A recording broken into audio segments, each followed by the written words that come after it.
Welcome back to AWANI. My name is Nabila Khalida, taking over my colleague Harith Ashraf Hasnan.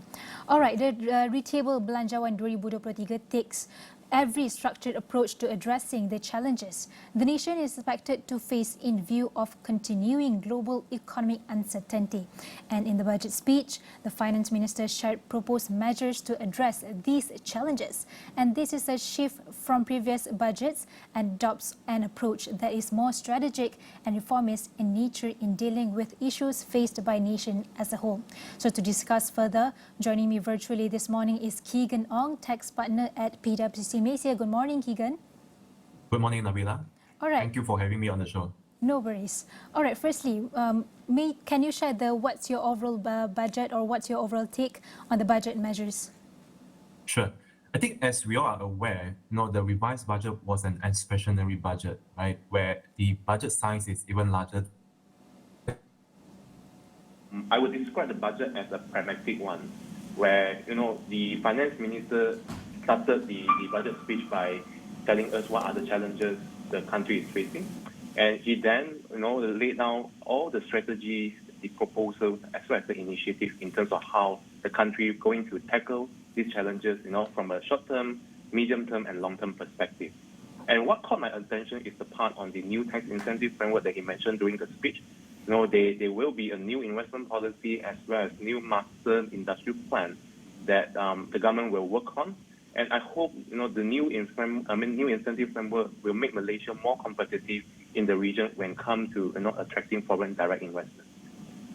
Looking at the M40 group budget, how are the needs of the M40 group addressed in view of the rising cost of living? And does the tax cut of 2% for income bracket of 35,000 to 100,000 enough to boost their purchasing power? What's your thought on that? Okay. I think as we all know, in the past, people have been talking about M40 groups are the ones that being forgotten or they don't get much tax benefits from the government. To give some perspective, the M40 group salary ranges from 4,850 to about 11,000 per month. So, like what you mentioned, the government heard the concerns, from the M40 group. They proposed a reduction of 2% for the chargeable income group from 35,000 to 100,000.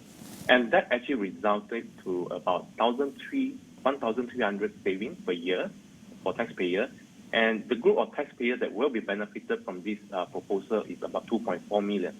So if you compare this announcement to the previous one in the October, there is an additional 300 ringgit, for taxpayer.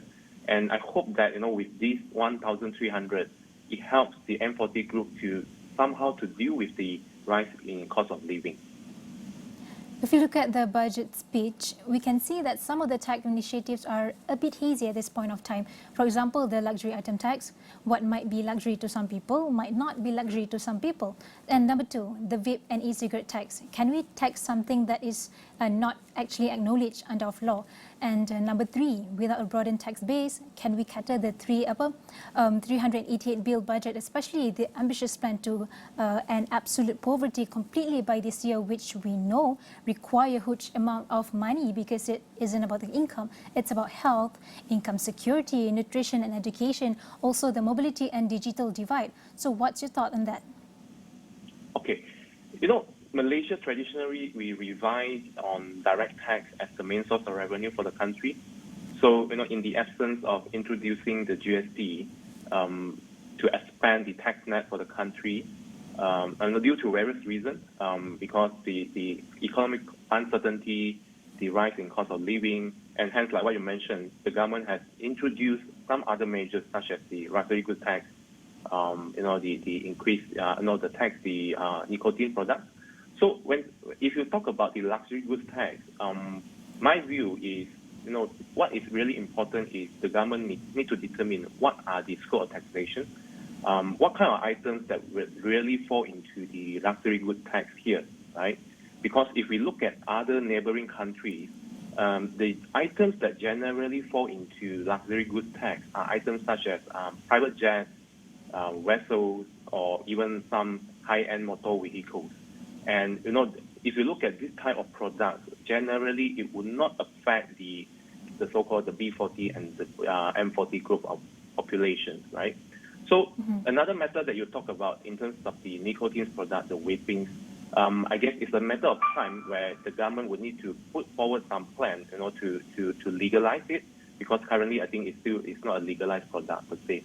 Of course, on top of that, I think the other measures that the government is also looking at in raising tax revenue would be the special voluntary disclosure program, right? That is a 2.0 version. The first one was being introduced back in 2018, and that actually able to raise a revenue of about 7.8 billion for the direct taxes. The indirect taxes, there is a similar program being launched, but there is no official data in terms of the tax collection being collected by the customs. So, the enhanced versions, the 2.0 versions now, it comes with 0% of tax penalty.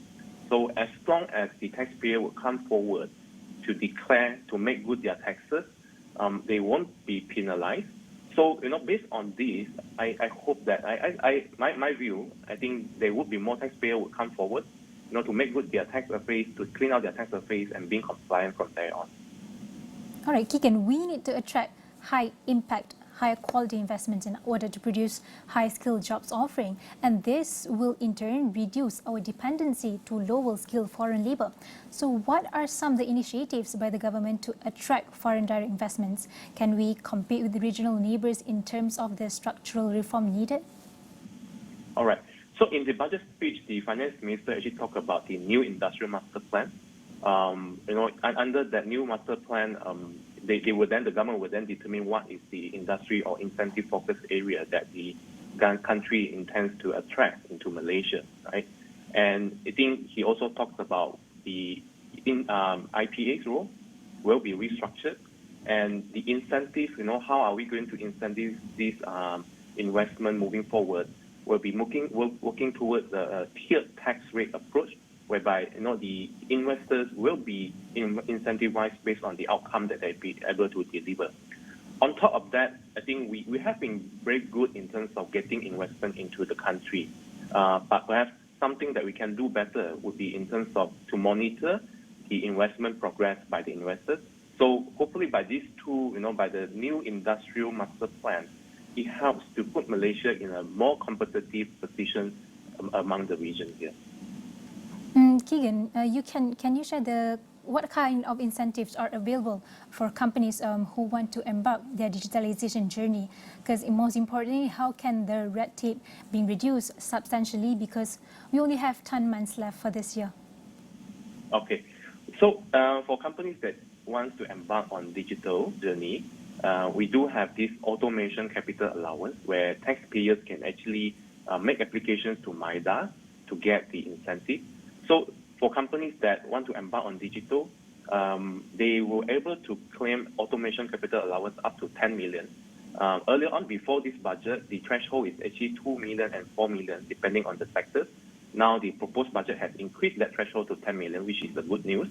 And it also expanded to cover the agriculture sector. So that the government did not forget about the agriculture sectors as well. So this is one of the initiatives that I would urge the taxpayers, the companies out there who want to automate, or digitalize their businesses, their operations, to really to look out for and apply to MIDA. On top of that, I think there are other grants that the government has also allocated for various initiatives, as part of the digitalization journey. All right, before we let you go, the CME, or Central of Market Education, saying that the budget 2023 lacks of comprehensive strategy for holistic tax reform. So what's your opinion with regards to tax reform and increased country's revenue? Okay, I think this topic has been discussed for many years, right, in terms of whether there's a reform is required, this kind of thing. I think the government is looking at it based on my observations. For example, they are reviewing the tax incentive framework to make the country more attractive. Studies are also ongoing in terms of whether other form of taxes can be introduced or not. That's why I think in this current budget, what we do see is the government is going to study on gains on capital gain. Tax on capital gains, whether that is something that can be implemented in the country. the study will be started, I think the government mentioned about in 2023 with the players in the market. And on top of that, I think like the luxury goods tax is also a way in terms of how government intend to expand the tax net. Final question, Keegan. The Ministry of Finance Budget 2023 Touchpoints document indicates that the global minimum tax will be introduced and the qualified domestic minimum top-up tax will be implemented from 2024. What's your thought on this? Okay. First of all, I think the Touchpoint document may be subject to update based on my understanding, because in the budget speech, the finance minister did not talk about the qualified minimum tax in his speech. So if you look at the region, I think countries like Singapore as well as Hong Kong, they have already deferred the so-called the implementation date to 2025.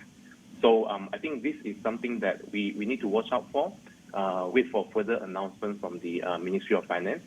In terms of my view on this qualified minimum tax, certainly it will have an impact in terms of our ability to attract foreign investment into the country. But of course, I also understand that I think the country would need to study the impact and hence, how to make Malaysia more attractive, just apart from using tax incentives to attract foreign direct investment. For example, by providing better infrastructure to the investors, providing better talents as compared to other regions as well. All right, that is Keegan Ong, the tax partner at PwC in Malaysia. Thank you so much for joining us this morning. Thank you.